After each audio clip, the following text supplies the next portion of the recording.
Hey guys. So we're moving on to still solving more equations, solving for x with fractions in the equations. But what you're going to see now is instead of just having one fraction with your x, we're going to have multiple fractions throughout the equation. So it does look a little bit more complicated, but there's actually a pretty simple way to solve these. I know no one likes working with fractions. I don't particularly like working with fractions either. So our goal in all of the equations this week is to cancel out the fractions so we don't have to work with them at all. And there's a pretty simple way to cancel out a fraction. Anytime we have a fraction, just like we did this past week, you want to multiply by the denominator, okay? Now in this first equation that we have 4x over 5 plus 7 over 5 equals 27 over 5. So it says, how can we simplify this so we are only working with integers? So what we're going to do is, because we have all of our fractions out of 5, we're going to take 5 groups of each of those. Okay? So we're going to make 5 groups of each. Okay? So when we make 5 groups out of 5, we get a whole, and that's what we want. We want to be able to work with whole numbers, integers, okay, not fractions. So what it's going to look like is I'm going to have 5 times, well, I'll put 5 over 1 times 4x over 5 plus 5 over 1 times 7 over 5 equals 5 over 1 times 27 over 5. So we're taking that 5 and we're multiplying it by every term in the problem. Okay? Now technically what this side would look like on the left is we would have this. We're multiplying the left side by 5 over 1. We're multiplying the right side by 5 over 1. But because we learned about the distributive property, this 5 over 1 on the left is being multiplied by the first one. That's happening here. And it's being multiplied by the second one. And that's happening here. So that's why I wrote it out separately. Even though it's technically, we're only multiplying the whole left side by 5 once and the whole right side by 5 once. Okay? So let's go ahead and solve this. So on this first one, we have 5 times 4x on the top. That's going to be 20x over 1 times 5 is 5. Plus, we have our next one. 5 times 7 is 35. 1 times 5 is 5. Equals 5 times 27. So let's go ahead and do that. I don't know that one off the top of my head, so I write that one out. Okay, 135 over 5. I'm going to simplify each of these. So this one, 20x over 5, well, 20 divided by 5 is 4. So I have 4x plus 35 divided by 5 is 7 equals 135 divided by 5. Okay, 5 goes into 13 2 times, which is 10. 35, 7.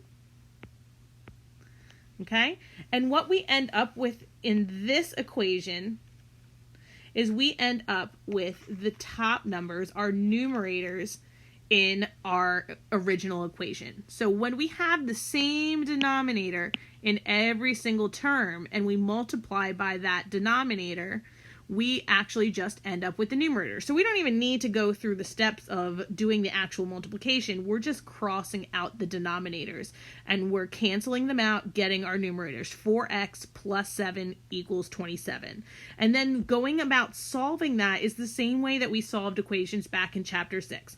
We're going to subtract 7 from both sides. So I'm going to actually do it up here. Okay, 4x plus 7 equals 27. I'm going to draw my line, subtract 7 from both sides. This is gone. I have 4x on this side. I now have 20 on this side. I divide my x by 4. I now have 1x equals 20 divided by 4, which is 5. And that's our final answer. Okay, so solving it that way when we don't have any of the fractions obviously makes it a whole lot easier. But not all problems are going to look like that. Sometimes we are going to have different denominators. Okay, so what do we do now when we have different denominators? I have a denominator that's a 2. I have a denominator that's a 3. And what I want to have happen, my goal in all of this, is to get an equation with only integers, no fractions whatsoever. So let's start. What if I multiply both sides by 2?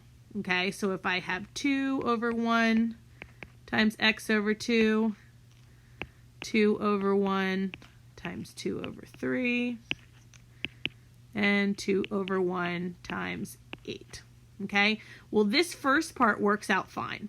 Okay, I have 2x over 2, which ends up just being 1x. Okay, what I have here, though, is I end up with 4 over 3. That is not going to end up being an integer. That's still going to be a fraction or a mixed number. So that's not good. That's not going to work out for me. So let's go ahead and get rid of all that. So I can't multiply both of them by 2. What if I try to multiply both of them by 3? Okay, let's go with the other denominator and see what happens there. So if I do 3 times x over 2, or I should say 3 over 1, 3 over 1 times 2 over 3, and 3 over 1 times 8. Okay? This first one, I end up with 3x over 2. Well, 3 over 2 is never going to be a whole number, an integer. So again, I've run into a problem. It's not going to work. So if 2 doesn't work and 3 also doesn't work, what's an alternative that I have? What will work for both 2 and 3? Okay, so if your answer was, what if I come up with a common multiple of the 2, then you're absolutely right. So coming up with what you would say is a common denominator is the way to go with this one. So if I was to come up with a common denominator for 2 and 3, I can always multiply the two of them together. And in this case, that actually ends up being my lowest common denominator as well. So 2 times 3 is 6. So what happens if I multiply each of my terms by 6? I have 6 over 1, 6 over 1 times x over 2. 6 over 1 times 2 over 3, and 6 over 1 times 8. So I end up here with 6x over 2 minus 6 times 2 is 12 over 3, and 6 times 8 is 48 over 1. Well, 6 over 2, 6 divided by 2 is 3, so I have 3x for my first term. 12 divided by 3 is 4, equals 48 divided by 1 is 48. I have now come up with an equation that has no fractions in it because I multiplied each term by a common denominator, which is 6. I can use 6 for this one, and this one.